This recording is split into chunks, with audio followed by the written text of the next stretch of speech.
আমি কিভাবে বেগুন ভর্তা করি আজকে সেটাই তোমাদের কাছে শেয়ার করব। তো এই দেখো আমি বেগুনটাকে একদম পাতলা পাতলা করে কেটে গোল গোল করে এখন একটু পাইপে একটু অল্প তেল দিয়ে আমি এখন বেগুনগুলোকে লাল লাল করে ভেজে তুলে নেব।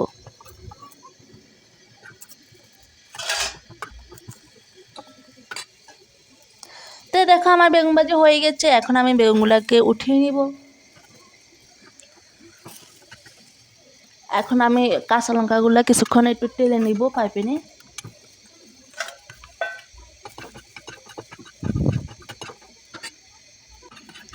তো কাঁচা লঙ্কাগুলো টালানো হয়ে গেছে, এখন এগুলো উঠিয়ে নিলাম। তারপরে আমি হালকা একটু তেল দিয়ে রসুন কুচিগুলো ভেজে নেব। তো রসুন কুচি আমার ভাজা হয়ে আসছে, এখন পাশে দিয়ে আমি আবার পেঁয়াজ কুচিও দিয়ে দিলাম ভাজা করার জন্য। তো রসুন কুচিগুলো আমি তুলে নিলাম, এখন পেঁয়াজ কুচিগুলো কিছুক্ষণ ভাজি করব।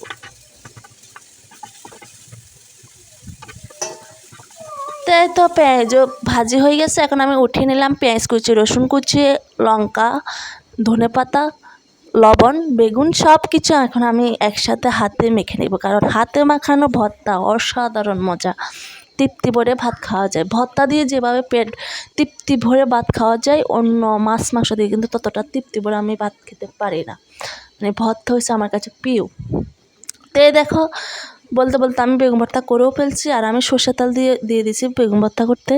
তো দেখো সর্ষের তেল দিয়ে মেখে নিলাম, আর এখন আমার ভর্তাটা হয়ে গেছে, আমি বাটিতে তুলে নিলাম। আমার থেকে তো খেতে অসাধারণ মজা হয়েছে। তো তোমাদের কাছে কেমন লাগছে সেটা অবশ্যই কমেন্ট বক্সে লিখে জানাবে।